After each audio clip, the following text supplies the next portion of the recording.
Subscribe பண்ணுங்க, like பண்ணுங்க, share பண்ணுங்க. மேலும் பல உயரங்களை அடைந்து இசைக்கு தொடர்ந்து ஆதரவாக திகழ மனமார்ந்த வாழ்த்துக்களை தெரிவித்துக் கொள்கிறோம். அனைவரும் தங்களது கரவொலியால் சிறந்த இசை ரசிகர்களுக்கு தொடர்ந்து சிவசக்தி அவர்களை உற்சாகமாக வாழ்த்தி வரவேற்கும். சக்தி வந்து இப்போ தான் நான் ஃபஸ்ட் டைம் பார்க்குறேன். சொன்னார் நம்ம நீங்கள் ஃபஸ்ட் டைம் தான் பார்க்குறேன். எனக்கு இவர் வந்து ஃபேஸ்புக்லேருந்து என்னுடைய நம்பர் எடுத்து, மாமா அவங்களுடைய வாசிக்கிறது எனக்கு ரொம்ப பிடிக்கும் மாமா, எனக்கு நீங்கள் இந்த பாட்டை வாசி போடுங்க. டெய்லி மெசேஜ் பண்ணுவார். எந்த பாட்டை வாசி போட்டாலும் இந்த பாட்டை வாசி, புது புது பாட்டெல்லாம் சொல்லுவார். நான் அவர் எனக்கு மட்டும்தான் சொல்லிட்டு இருக்காரு நினச்சிட்டு இருந்தேன். ஆனால் இசை வட்டாரத்தில் இருக்கிற நிறைய இசைக்கலைஞர்களை உற்சாகப்படுத்துறதோ சக்தி மாதிரி ஒரு ஆளை நீங்கள் பார்க்கவே முடியாது. அவ்வளோ ஒரு மோட்டிவேட்டர்.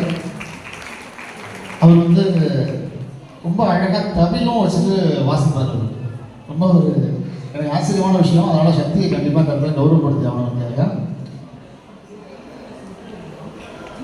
சக்தியோட வாய்ஸை கொஞ்சம் கேட்க பேசுவார்.